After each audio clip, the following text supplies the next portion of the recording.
Hello friends, welcome to engineering junction. Friends, हमने पिछले video में हमने देखा था आरएलसी सीरीज सर्किट। आज हम उसके आगे की कुछ प्रॉपर्टीज देखेंगे और फिर देखेंगे हमारा पैरेलल आरएलसी सर्किट। तो पिछली वीडियो में हमने देखा था कि जो हमारा वोल्टेज V होता है, टोटल वोल्टेज जो हमारा V होता है, ये हमारा होता है VR प्लस जे VL माइनस VC, या फिर VC माइनस VL, VL और VC में से जो भी बड़ा होगा हम उसे देख लेंगे। ठीक है फ्रेंड्स, ये हमारा होता है वोल्टेज। तो अगर हम सीरीज सर्किट में, आपको पता है जो करंट होती है, टोटल करंट, वो पूरे सर्किट में सेम होती है। तो अगर हम करंट I से अगर हम मल्टीप्लाई कर दें, ये हमारा हो जाएगा IV is equal to IVR plus J IVL minus IVC। ठीक है फ्रेंड्स, ये हमारा बन जाएगा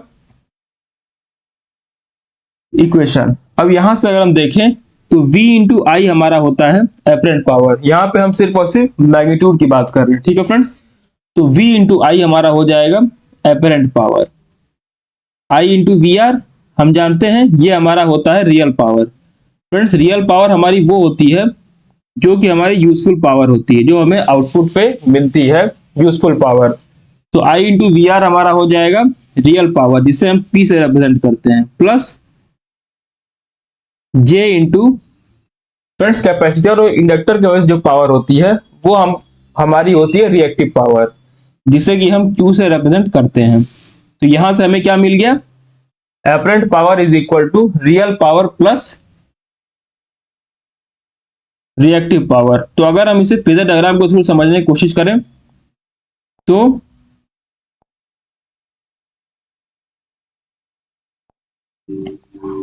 सबसे पहले जो हमारा रियल पावर P है, हम इसे ड्रॉ करते हैं।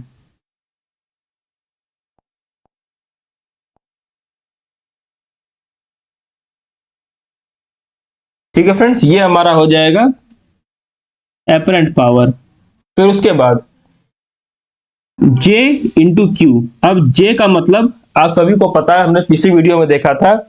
J हमारा वो ऑपरेटर है जो कि जिसके साथ होता है वो उसे एंटी क्लॉकवाइज 90 डिग्री रोटेट कर देता है। तो 90 डिग्री रोटेट करने का मतलब कि P हमारा हॉरिजॉन्टल है, तो जो हमारा Q हो जाएगा वो हमारा 90 डिग्री वर्टिकल की तरफ हो जाएगा। ठीक है फ्रेंड्स, इसे हमने कैसे ड्रॉ किया? देखिए, Q जो होगा वो P से हमारा 90 डिग्री एंटी क्लॉकवाइज में रोटेट होगा। तो अब हमारा जो फेजर है हम उसे कहीं भी शिफ्ट कर सकते हैं, तो हमने इस फेजर को यहां पर शिफ्ट कर दिया। ठीक है फ्रेंड्स, अब ये हमारा हो जाएगा एपरेंट पावर Q, और जो हमारा S है, S यानी कि एपरेंट पावर।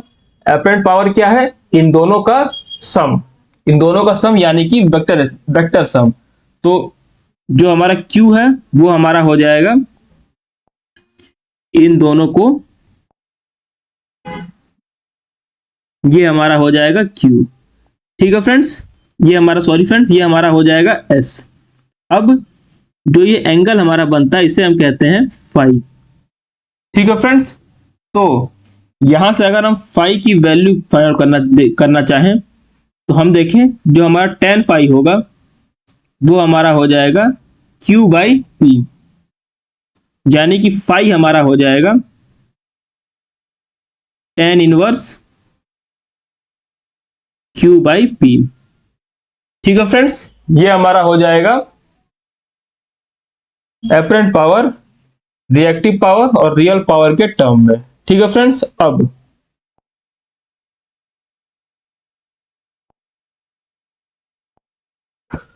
हम बात कर लेते हैं हमारे पावर फैक्टर के बारे में। तो फ्रेंड्स, पावर फैक्टर जो हमारा होता है वो हमारा होता है कॉस फाई। ठीक है friends, cos phi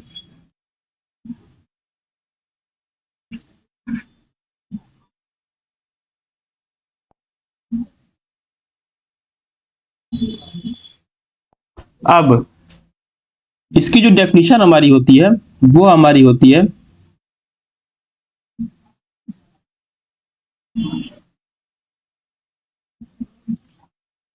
active power upon total power. ठीक है फ्रेंड्स, ये हमारा है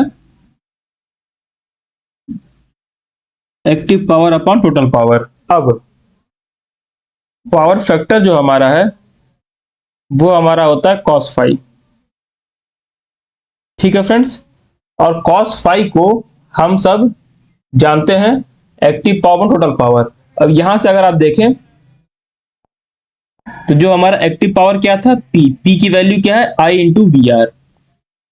ये हमारा हो जाएगा I इंटू वी आर। ठीक है friends, upon total power. Total power हमारा होता है एपरेंट पावर, इसकी वैल्यू है I इंटू वी। यहां से जो हमारा I है वो हमारा कैंसल हो जाएगा और जो हमें वैल्यू मिल जाएगी वो हमें मिल जाएगी वी आर अपॉन वी। ठीक है फ्रेंड्स, तो ये हमारा है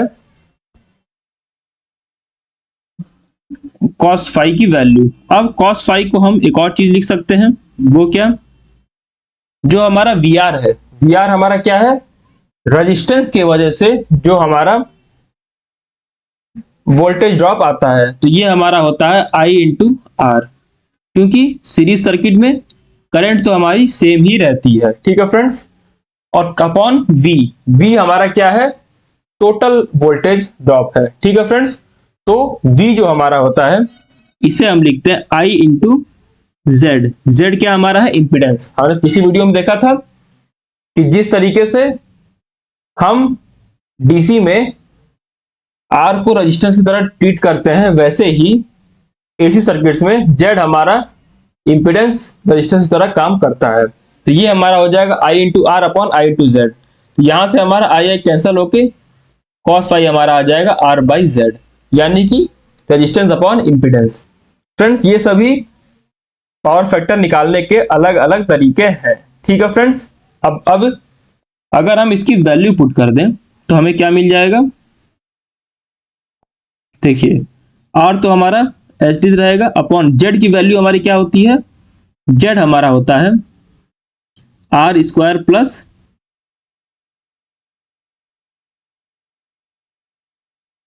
omega L minus one upon omega C का होल स्क्वायर।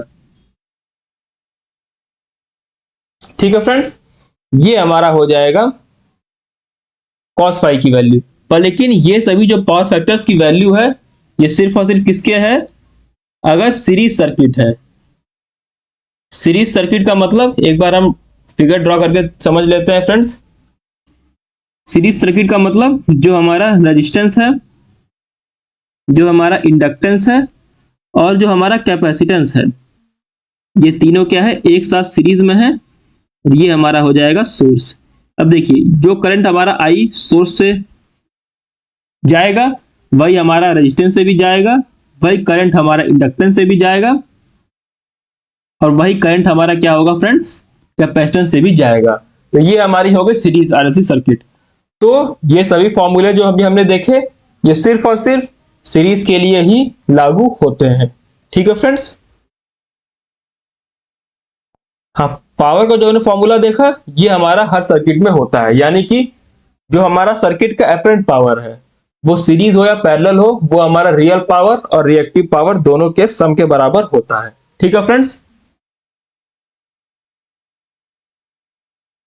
अब इस फॉर्मूले में अगर हम देखें तो हम इसे मॉडिफाई भी कर सकते हैं। कैसे, अगर मान लीजिए सर्किट में सिर्फ और सिर्फ रेजिस्टेंस होता है, सिर्फ और सिर्फ R है, यानी कि हमारे L और C की वैल्यू 0 है, तो यहां से हमें मिल जाएगा R अपॉन R यानी कि 1। यानी कि अगर सिर्फ और सिर्फ रेजिस्टेंस अगर सर्किट में है तो हमारा पावर फैक्टर क्या होता है, 1 होता है। वैसे ही अगर सर्किट में RL सर्किट है यानी कि C हमारा 0 है, तो यहां से हम C की वैल्यू को 0 कर देंगे और हमें पावर फैक्टर की वैल्यू मिल जाएगी। तो ये हमारा क्या है, एक जनरल फॉर्मूला है। अब सर्किट में RLC है, RL है या फिर RC है या फिर सिर्फ R या L या C है, उस हिसाब से हम इसे मॉडिफाई कर लेंगे। ठीक है फ्रेंड्स, तो ये था हमारा सीरीज आरएलसी सर्किट। अब हम बात करते हैं पैरेलल आरएलसी सर्किट्स की। फ्रेंड्स सभी कुछ सेम टू सेम रहता है, बस सिर्फ और सिर्फ जैसा कि आप सब जानते हैं पैरेलल सर्किट में करंट सेम ना होकर हमारे वोल्टेज जो होते हैं वो तीनों एलिमेंट्स के अक्रॉस सेम हो जाएंगे। तो अगर हम डायग्राम बनाने की कोशिश करें तो ये हमारा हो जाएगा एक वोल्टेज सोर्स। ठीक है फ्रेंड्स, अब इसी के पैरेलल में हमारे पास एक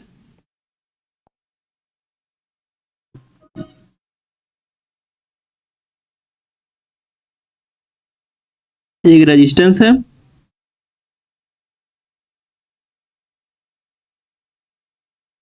इंडक्टेंस है हमारे पास, और ये हमारे पास है एक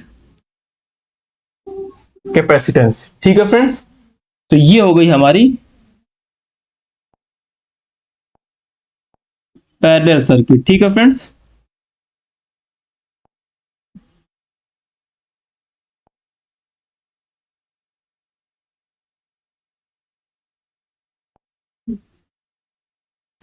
फ्रेंड्स येलो कलर शायद उतना विजिबल नहीं है तो इसे हमने ब्लू कलर में चेंज कर दिया। ठीक है फ्रेंड्स, तो अब शायद आपको विजिबल हो गया होगा।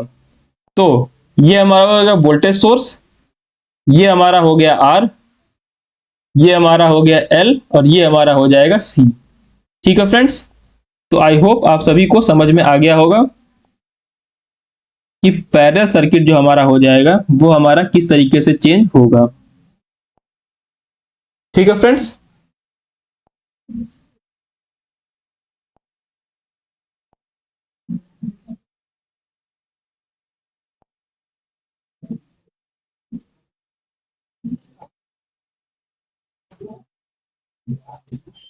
अब फ्रेंड्स वोल्टेज तो हमारा तीनों एलिमेंट्स के अक्रॉस क्या होगा, सेम होगा, पर लेकिन जो हमारी करंट है, करंट इसमें हमारी क्या होगी, आई आर, आई एल और आई सी। ठीक है फ्रेंड्स, अब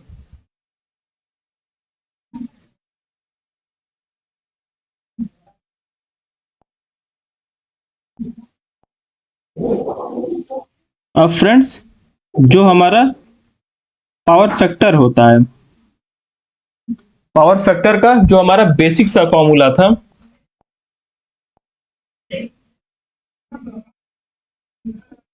पावर फैक्टर का जो हमारा बेसिक फॉर्मूला था क्या था, active power upon total power. तो वो तो हमारा अभी भी यहां पे भी क्या होगा, सेम होगा। अब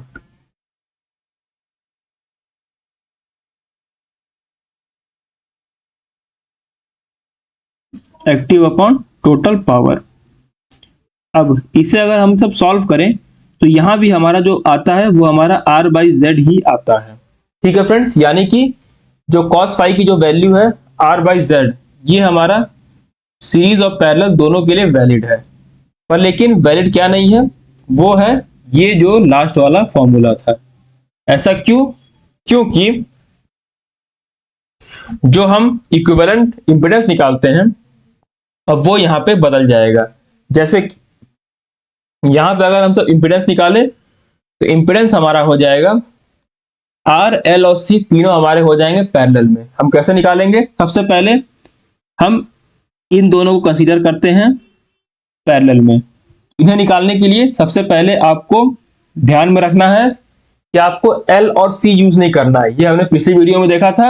आपको ओमेगा एल और 1 अपॉन ओमेगा सी यूज करना है। तो पैरेलल में निकालने के लिए हम क्या करें, सबसे पहले ये हमारा हो जाएगा omega L into 1 upon omega C by omega L upon 1 upon omega C. ठीक है फ्रेंड्स,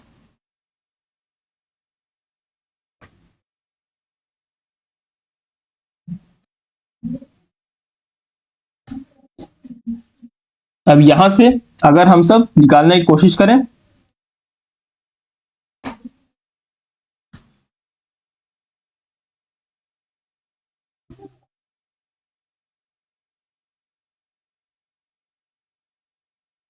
ठीक है फ्रेंड्स, ये हमारा हो जाएगा एल और सी जब पैरेलल में है तब। अब ये पूरा हमारा क्या हो जाएगा, पैरेलल हो जाएगा आर के साथ। तो यहाँ पर जो हमारा इंपेडेंस होगा वो हम इस तरीके से निकालेंगे और फिर इस फॉर्मूले में पुट करके हम पावर फैक्टर की वैल्यू निकाल लेंगे। अब अगर हम बात करें तो जैसे वहां पे हम V की बात करते थे, यहाँ पे हम I की बात करेंगे। क्यों? क्योंकि यहाँ पे हम क्या कर सकते हैं, KVL अप्लाई कर सकते हैं, क्योंकि वोल्टेज हमारा सभी सेम है। तो I यहां से हमारा आ जाता है IR plus J IC minus IL। ठीक है फ्रेंड्स, ये हमारा हो जाता है फॉर्मूला।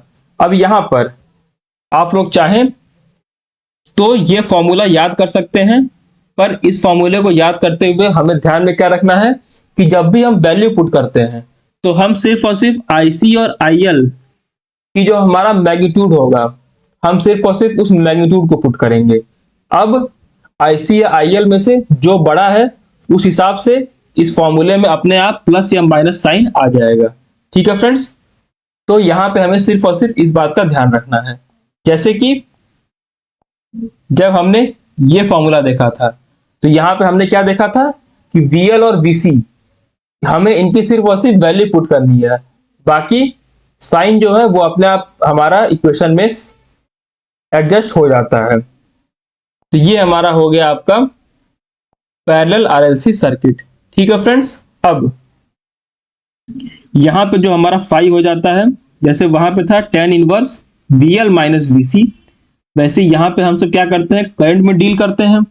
तो ये हमारा हो जाता है IC minus IL upon IR। ठीक है फ्रेंड्स, इसे याद करने का सबसे अच्छा तरीका क्या है कि यहां पर जो हमारा फॉर्मूला होता था फाई इज इक्वल टू, वो हमारा होता था tan inverse VL minus VC by VR। यानी कि जब हम सीरीज की बात करेंगे तो वहां पे हमारा VL माइनस VC होगा, यानी कि L माइनस C होगा। पर लेकिन जब हम पैरेलल की बात करेंगे तो यहां पे हमारा IC माइनस IL होगा, यानी कि C माइनस L होगा। ठीक है फ्रेंड्स,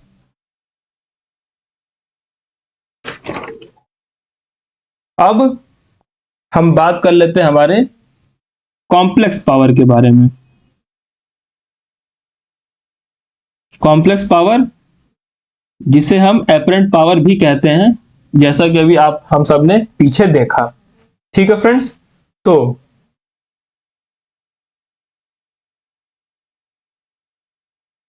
सपोज कि जो हमारा वोल्टेज है वो हमारा आता है BM angle theta V। Angle हम क्यों ले रहे हैं, क्योंकि हम AC में डील कर रहे हैं। करंट हमारा हो जाएगा IM एंगल थीटा I। ठीक है फ्रेंड्स, अब जो हमारा S है, S हमारा एपरेंट पावर की फॉर्मूला हमारा क्या होता है, VM इंटू IM कॉन्जुगेट। ठीक है फ्रेंड्स, हमेशा ध्यान में रखिए जब भी हम फेजर की बात करेंगे तो S हमारा होता है apparent power VM V into I conjugate. अगर हम सिर्फ मैग्नीट्यूड की बात करेंगे तो वहां पे हम लिख देते हैं S is equal to VI।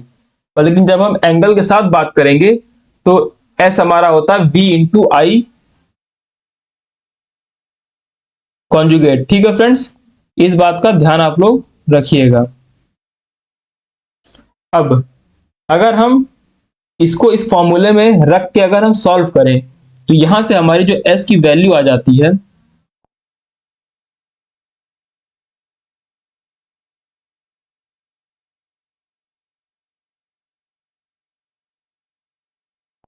Solve करने पर, अगर आप सॉल्व करेंगे तो आपको मिलेगा कुछ इस तरीके से, VRMS IRMS इंटू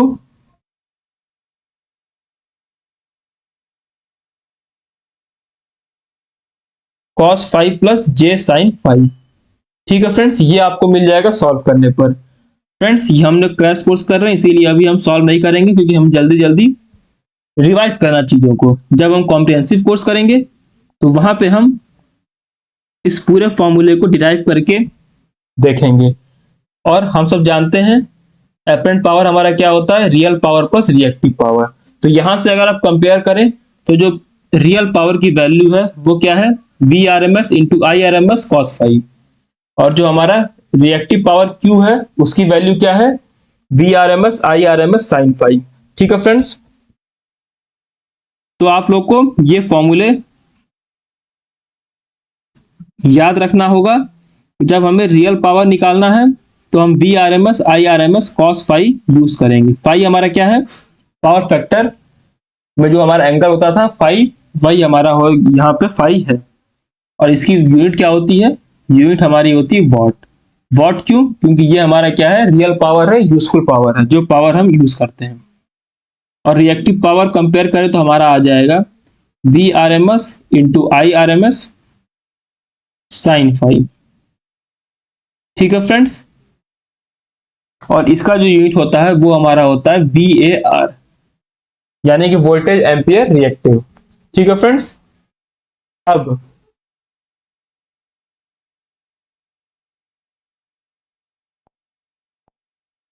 अगर हम पावर ट्रायंगल ड्रॉ करें,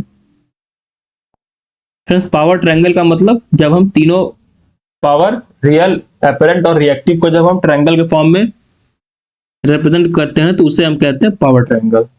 वैसे ही अगर हम तीनों इंपिडेंस आर एल सी और जब हम इन्हें ड्रॉ करते हैं तो इन्हें हम कह देते हैं इंपिडेंस ट्रायंगल।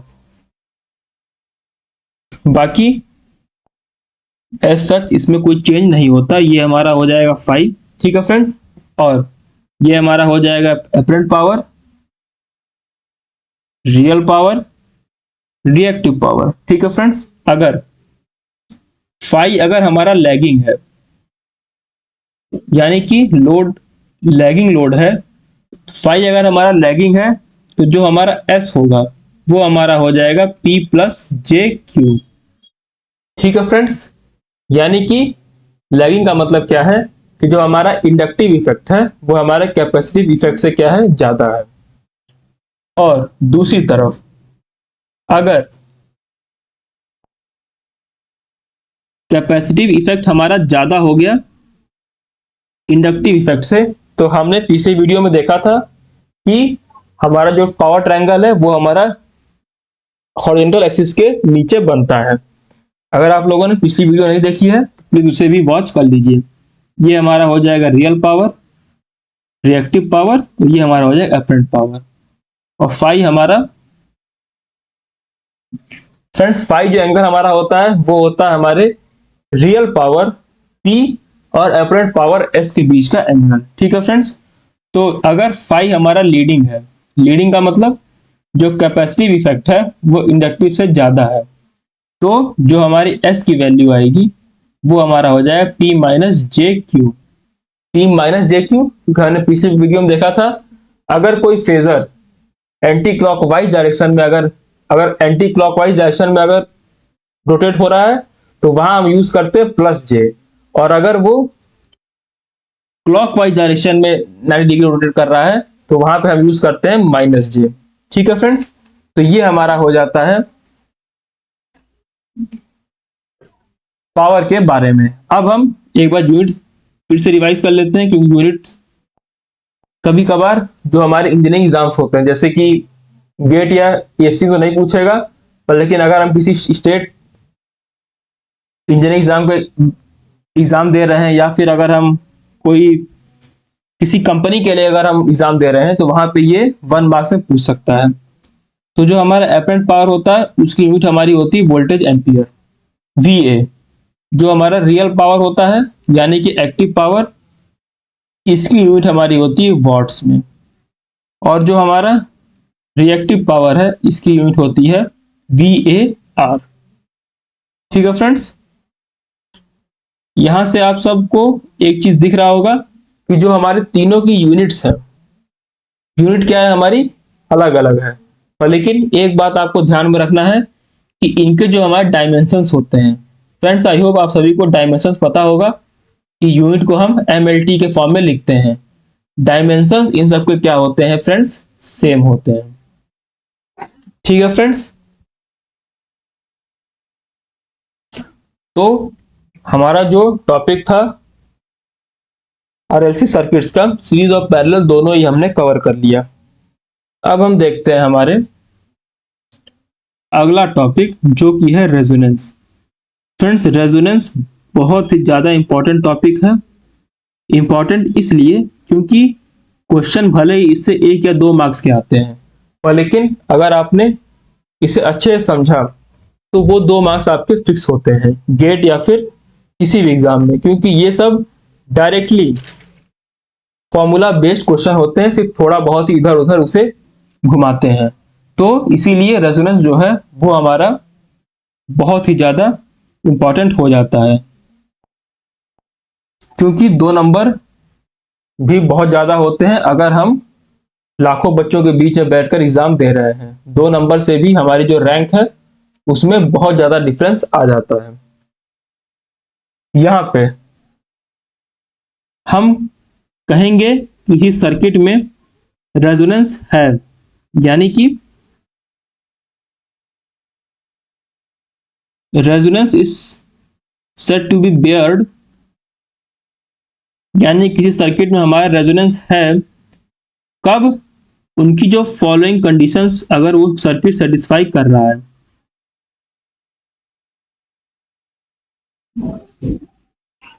कंडीशन हमारी क्या क्या है, आइए वन बाय वन हम इसे देखते हैं।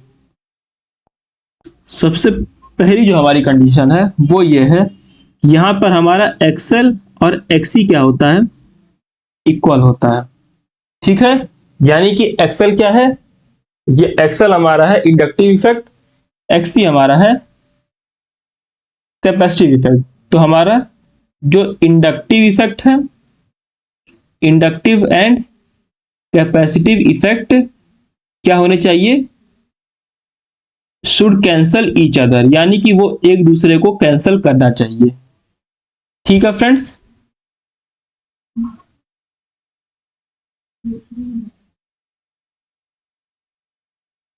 ठीक है फ्रेंड्स, ये हमारा हो गया पहली कंडीशन। दूसरी कंडीशन क्या है फ्रेंड्स, जो पहली कंडीशन हमारी है वही कंडीशन हमारी क्या है, सबसे मेन है। बाकी जो 2 कंडीशंस है वो हम उसे डिराइव कर सकते हैं। जैसे कि अगर हम देखें, दूसरी कंडीशन है कि जो हमारा पावर फैक्टर है, power factor in the circuit क्या होना चाहिए हमारा, power factor in the circuit should be unity. अब हम इसे पहली कंडीशन कैसे डिराइव कर सकते हैं, आइए देखते हैं। अभी हमने पीछे देखा था पावर फैक्टर की जो हमारी यूनिट होती है। फ्रेंड्स, पहले हम सारी कंडीशंस देख लेते हैं, फिर उसके बाद हम अलग अलग आरएलसी, सीरीज आरएलसी और पैरेलल आरएलसी के लिए हम फॉर्मूला डिराइव करेंगे। क्योंकि अभी अगर हम सेकंड कंडीशन को डिराइव करते हैं तो बहुत ज्यादा लंबा हो जाएगा, क्योंकि हमें सीरीज और पैरेलल दोनों के बारे में बात करनी पड़ेगी।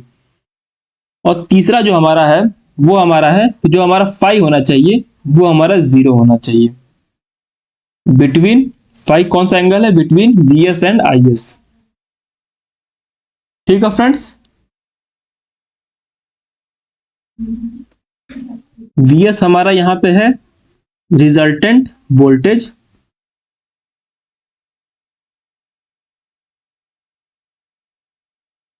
आई हमारा है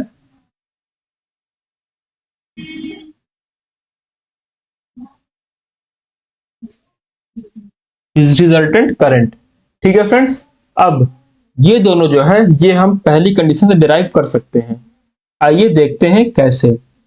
अब हम अलग अलग सीरीज और आरएलसी की बात करेंगे। सबसे पहले अगर हम बात करें सीरीज आरएलसी की, फ्रेंड्स यहां पे हम सिर्फ एक ही करेंगे डिराइव, बाकी को हम सिर्फ और सिर्फ फॉर्मूले पुट कर देंगे।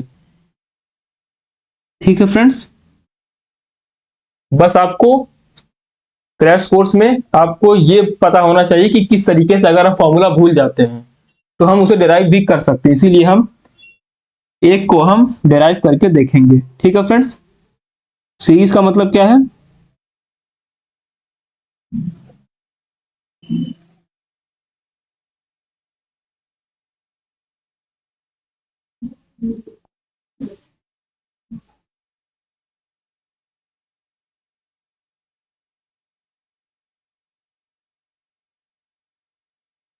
ये हमारी हो गई क्या,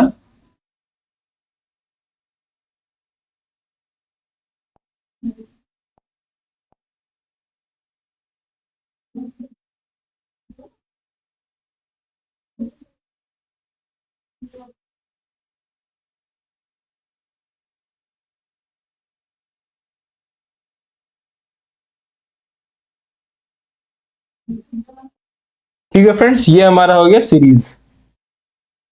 यहाँ पे हमारा हो गया V R, voltage drop across resistance, V L, और ये हमारा हो जाएगा वीसी।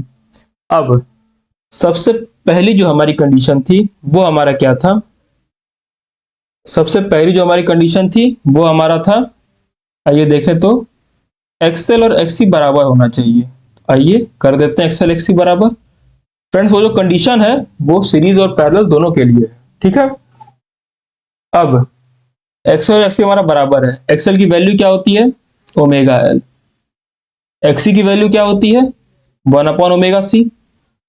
तो यहां से हमें क्या मिल जाएगा, ओमेगा की वैल्यू सॉल्व करें तो 1/√LC। ठीक है फ्रेंड्स, आई होप आप सभी लोग समझ गए होंगे कि हमने पहली कंडीशन को कैसे सॉल्व किया।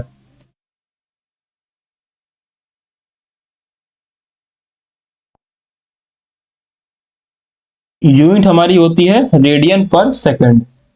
ठीक है फ्रेंड्स, ये हमारी हो जाती है यूनिट। अब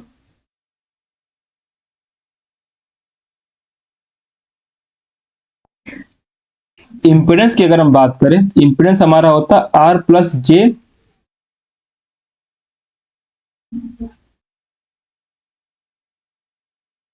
ओमेगा एल माइनस ओमेगा सी।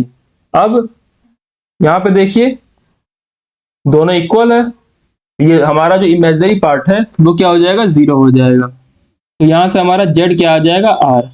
यानी कि ये हमारी एक तरीके से क्या हो जा रहा है, प्योर हमारा रजिस्टिव सर्किट की तरह वर्क करेगा। ठीक है फ्रेंड्स, अब जो हमारी दूसरी कंडीशन थी, power factor in the circuit should be unity.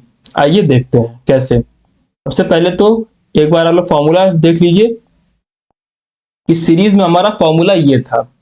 ठीक है फ्रेंड्स, तो आइए पावर फैक्टर के हम लोग, पावर फैक्टर का अगर हम लोग वैल्यू देखें तो पावर फैक्टर हमारा क्या होता है, R/Z। यानी कि R/Z की वैल्यू क्या है हमारी, ये। और इसे सॉल्व करने पर हमारे पास क्या आया, Z = R। ये हमारा हो जाएगा R/R। पावर फैक्टर क्या आ गया, 1 आ गया, जैसा कि हमने दूसरी कंडीशन में देखा। ठीक है फ्रेंड्स, अब तीसरी कंडीशन में हम कैसे डिराइव कर सकते हैं, देखिए अगर हम बात करें इंपीडेंस ट्रायंगल अगर हम बनाते हैं,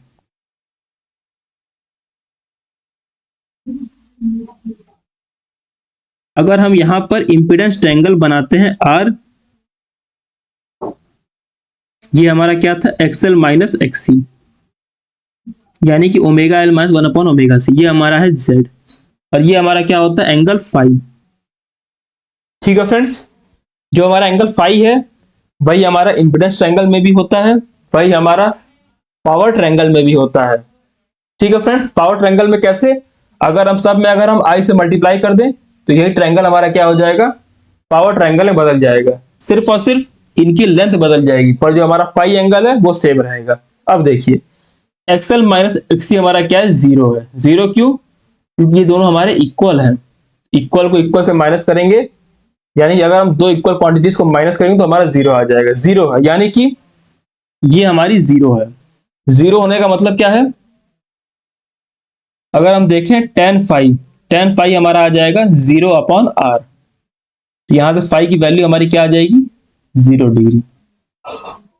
ठीक है फ्रेंड्स, तो हमने तीसरी कंडीशन को भी क्या कर दिया, डिराइव कर दिया हमारी पहले कंडीशन की हेल्प से। तो ये हमने बात कर ली किसके बारे में, सीरीज आरएलसी सर्किट के बारे में। ठीक है फ्रेंड्स, आइए एक बार हम इनकी ग्राफिकल रिप्रेजेंटेशन देख लेते हैं। अब देखिए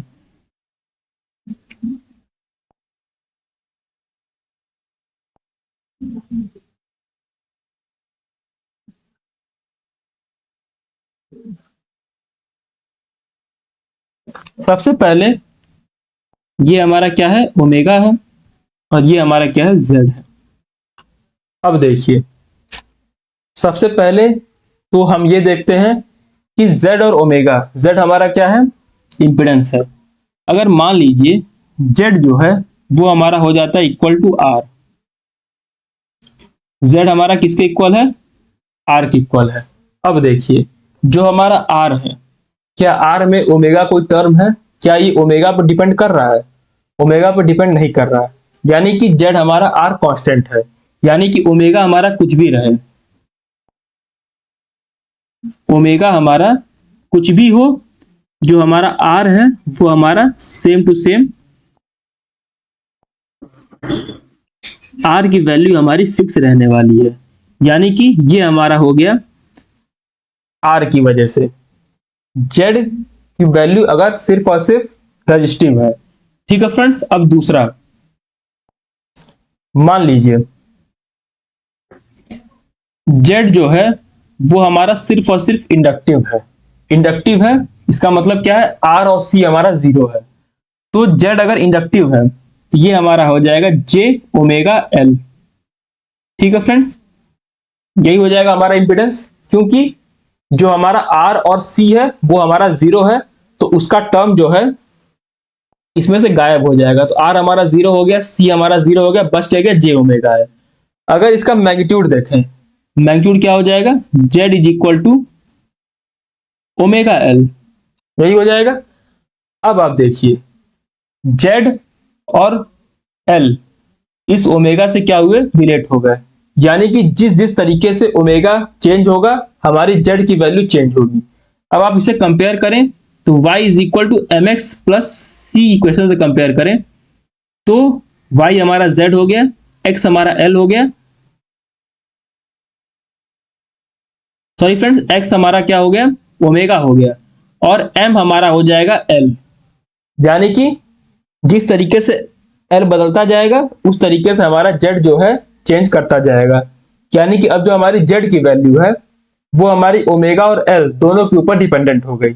तो अगर हम देखें तो यहाँ पे हमारा c क्या है, जीरो है, और y is equal to M X का ये हमारा फॉर्म बन रहा है।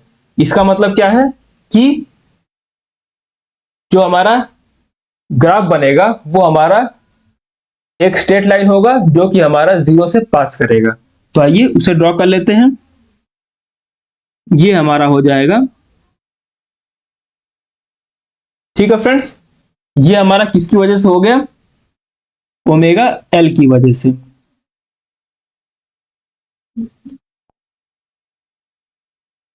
ठीक है फ्रेंड्स, अब हमने देख लिया आर की वजह से, एल की वजह से।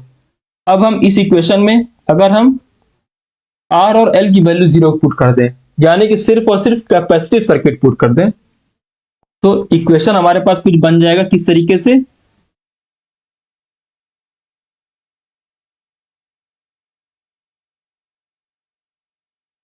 माइनस वन अपॉन जे ओमेगा सी।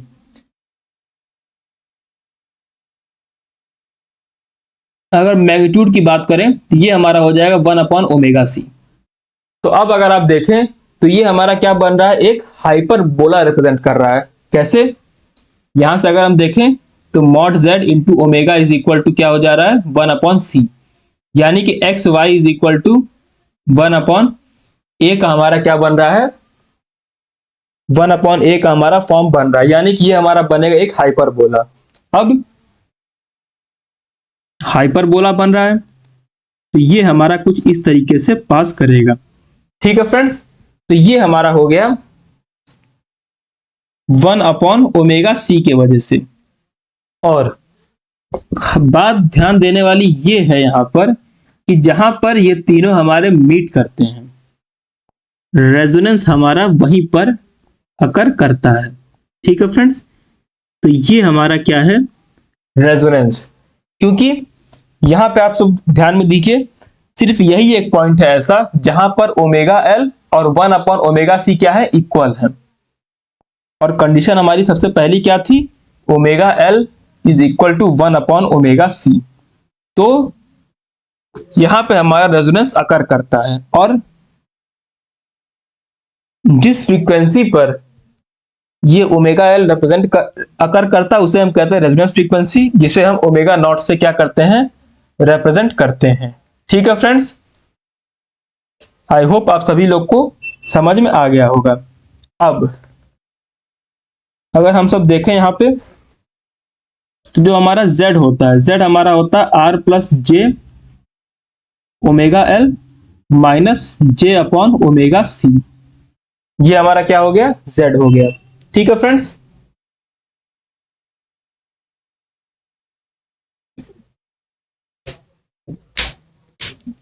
तो अगर हम यहां पे देखने की कोशिश करें तो जो हमारा ये टर्म है, इस टर्म को अगर आप देखें, ठीक है फ्रेंड्स, तो इस टर्म को अगर हम देखें तो हमें यहां से एक चीज पता चलती है, और वो ये कि इसका जो हमारा मैग्नीट्यूड होगा, मैग्नीट्यूड क्या होगा, omega square L square plus 1 upon omega square C square. Magnitude हमारा यही होगा। मैग्नीट्यूड में हम क्या करते हैं, सिर्फ और सिर्फ आपको इसका देखना, आर को अभी आप इग्नोर कर दीजिए, तो ये हमारा इसका मैग्नीट्यूड ये हो जाएगा।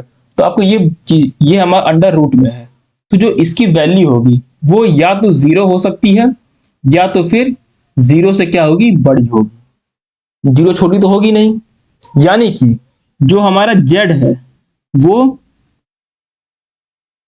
हमारा r प्लस इस वैल्यू, अब ये वैल्यू क्या है, 0 से या तो बड़ी है या तो 0 के इक्वल है। तो हम क्या कह सकते हैं, जो हमारा z है वो हमारा, अगर इसकी वैल्यू 0 हुई तो ये वैल्यू हमारी r हो जाएगी, अगर 0 से बड़ा हुआ तो ये वैल्यू हमारी r से बड़ी हो जाएगी। यानी कि कहने का मतलब ये है कि जो हमारा z है सीरीज में, अगर हम सीरीज की बात करें तो जो हमारा z है वो हमारा क्या होता है, या तो r से बड़ा है या तो फिर r के क्या होगा, इक्वल होगा। ठीक है फ्रेंड्स, आई होप आप सभी लोग को समझ में आ गया होगा। ठीक है, अब इसे अगर हम लोग ग्राफ में रिप्रेजेंट करने की कोशिश करें तो ये हमारा कुछ इस तरीके से बनता है।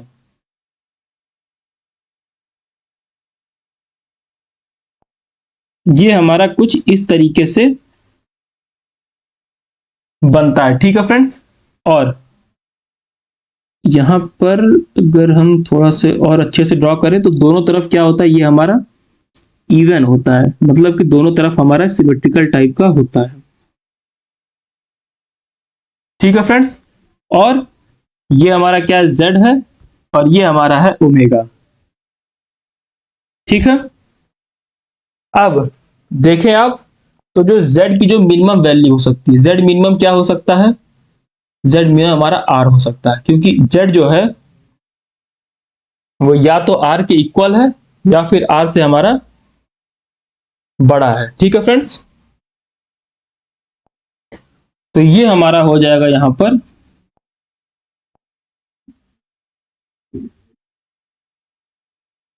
ये हमारा है ओमेगा नॉट, यहां पे हमारा रेजोनेंस अकर किया है, और ये हमारा हो जाएगा z minimum is equal to r।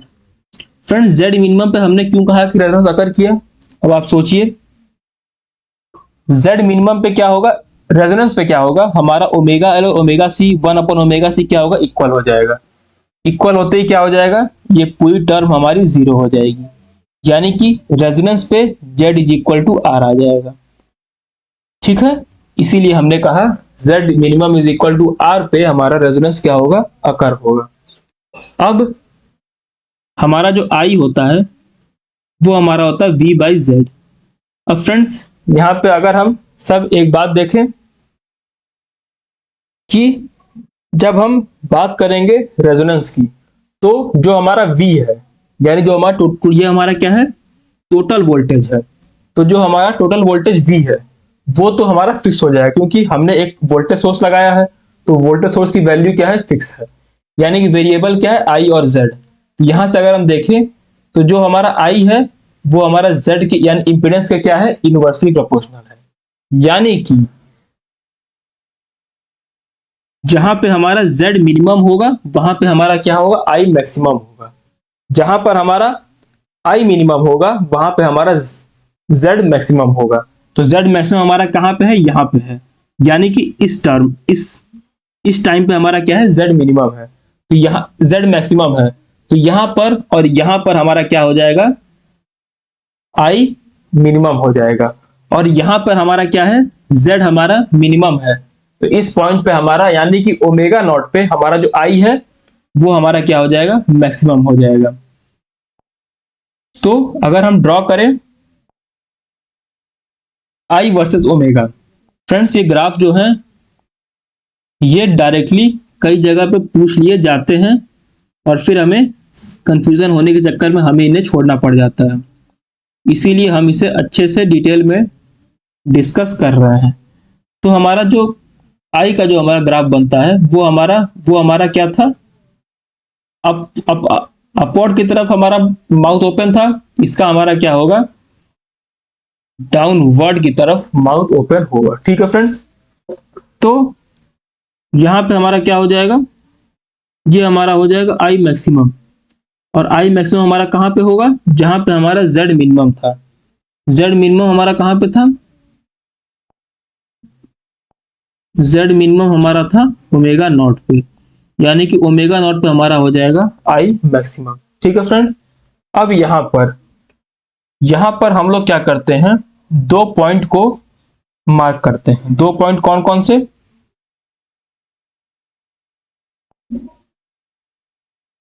इन दो करंट की वैल्यूज के करस्पॉन्डिंग हम दो पॉइंट मार्क करते हैं। अब ये करंट की वैल्यूज है क्या, हम ऐसा तो नहीं कि हम कोई भी वैल्यू पे मार्क कर देंगे, ये हमारी वो वैल्यू होती है, ये हमारी वो वैल्यू है जहां पर जो हमारा करंट है यानी कि जो हमारा आई मैक्स है वो अपने √2 टाइम्स आई मैक्स की वैल्यू के होता है, यानी कि जिस पॉइंट पे हमारी करंट की वैल्यू आई मैक्स अपॉन √2 होती है, उस वैल्यू, उस करंट की वैल्यू के करस्पॉन्डिंग जो हमारा फ्रीक्वेंसी है ओमेगा एल और ओमेगा एच, ये दो फ्रीक्वेंसीज को हम क्या करते हैं, मार्क करते हैं। फ्रेंड्स यहां पर अगर आप देखें तो जो हमारी करंट की वैल्यू है वो तो हमारी इक्वल है आई मैक्स अपॉन √2, परंतु जो फ्रीक्वेंसीज है ओमेगा एल और ओमेगा एच ये दोनों क्या है, अलग अलग है। तो अब जो हमारा ओमेगा एच है, हम ऐसा क्यों कर रहे हैं ये हम आगे देखते हैं। ओमेगा एच हमारा होता है हायर 3 dB फ्रीक्वेंसी, क्योंकि ये हमारी क्या है, बड़ी वैल्यू है फ्रीक्वेंसी की, और जो हमारा ओमेगा एल है ये हमारा हो जाएगा lower 3 dB frequency.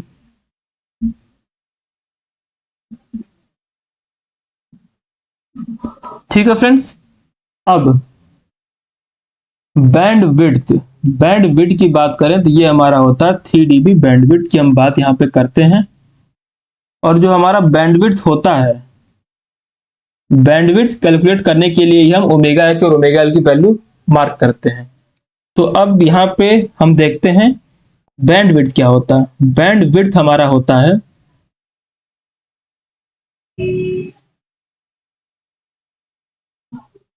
Omega H minus omega L. ठीक है फ्रेंड्स, ये हमारी होती है बैंड विड्थ की वैल्यू। ठीक है फ्रेंड्स, अब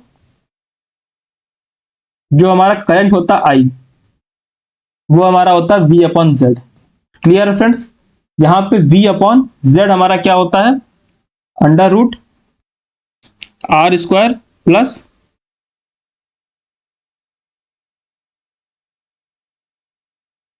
ठीक है फ्रेंड्स, ये हमारा तो जेड की वैल्यू। अब यहां पर आपको क्या फाइंड आउट करना है, आपको फाइंड आउट करना है यहां पर बैंड विड्थ के करस्पॉन्डिंग ओमेगा एच और ओमेगा एल की वैल्यू। तो यहां पे आप ये गलती बिल्कुल मत करिएगा कि आप ओमेगा एल को 1 अपॉन ओमेगा सी के बराबर पुट कर दिए, ये गलती बिल्कुल मत करिएगा। ऐसा कई बार हो जाता है जब हमारे दिमाग में होता है हम तो रेजोनेंस के रिकॉर्डिंग सॉल्व कर रहे हैं, तो हमने क्या किया, ओमेगा एल और ओमेगा सी को 1 अपॉन ओमेगा सी को इक्वल पुट कर दिया। ऐसा तभी होता है जब आपका रेजोनेंस अकर करता है, पर लेकिन अगर आप बात करें ओमेगा एल और ओमेगा एच की, तो यहां पर थोड़ी हमारा रेजोनेंस अकर किया है, रेजोनेंस तो हमारा ओमेगा नॉट पे अकर किया है। तो अगर हमें ओमेगा नॉट की वैल्यू फाइंड आउट करनी होगी तब हम एक्सएल और एक्ससी को बराबर कर देंगे, पर अभी हमें फाइंड आउट करना है ओमेगा एल और ओमेगा एच की वैल्यू। तो हम ओमेगा एल माइनस 1/ओमेगा c लेकर ही चलेंगे। ठीक है फ्रेंड्स, ये हमारा हो गया आई।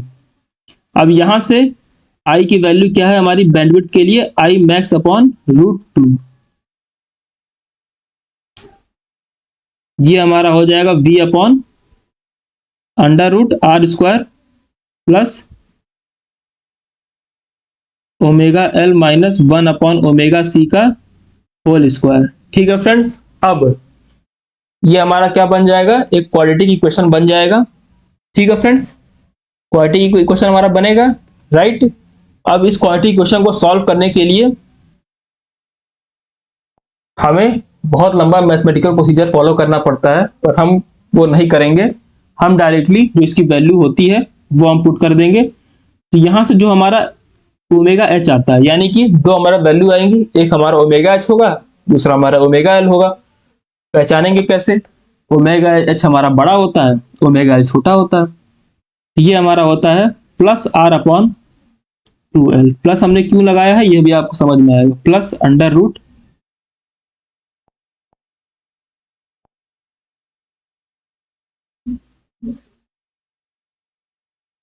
√r² upon 4l² plus 1/LC। और ओमेगा एल क्या होता है, जहां हमने प्लस लगाया वहां हम माइनस लगा देंगे, और बाकी सभी वैल्यू हमारी सेम होती है। फ्रेंड्स, हमने प्लस माइनस इसीलिए दिखाया है क्योंकि जब आप अधिकतर फॉर्मूलेस पढ़ते हैं तो वहां पर आप लोगों ने देखा होगा कि जो हमारा सेकंड टर्म होता है इसके कोफिशिएंट में हम प्लस या माइनस लगाते हैं, पर लेकिन यहाँ पे ऐसा नहीं है, यहाँ पे उल्टा है। जो हमारा रूट वाला टर्म है, रूट वाला term omega H omega L दोनों में इक्वल है। जो हमारा फर्स्ट टर्म है ये हमारा दोनों में अलग अलग है। अब जो हमारा बैंडविड्थ होता है omega H minus omega L, तो अगर आप इसे सॉल्व करेंगे तो क्या आएगा, सॉल्व करेंगे तो ये हमारा आ जाएगा r/l रेडियन पर सेकंड। ठीक है फ्रेंड्स, आई होप आप सभी लोग समझ गए होंगे ये हमने कैसे सॉल्व किया। ठीक है फ्रेंड्स, तो ये था हमारा आज का सीरीज आरएलसी सर्किट का रेजोनेंस। यहाँ पे जो हमारा ओमेगा नॉट जो होता है, यानी कि जो हमारी रेजोनेंस फ्रीक्वेंसी होती है, इसका फॉर्मूला हमारा होता है omega H into omega L. ठीक है फ्रेंड्स, ये भी आप सभी लोग ध्यान में रखिएगा। फ्रेंड्स, ये था हमारा आज का टॉपिक, सीरीज आरएलसी सर्किट में रेजोनेंस। कल की वीडियो में हम बात करेंगे पैरेलल सर्किट में रेजोनेंस, और भी जो दो तीन टॉपिक बच गए हैं, जैसे कि इनफाइनाइट गेट। मान के चलिए 2 या 3 लेक्चर हमें और लगेंगे इसे कंप्लीट करने में।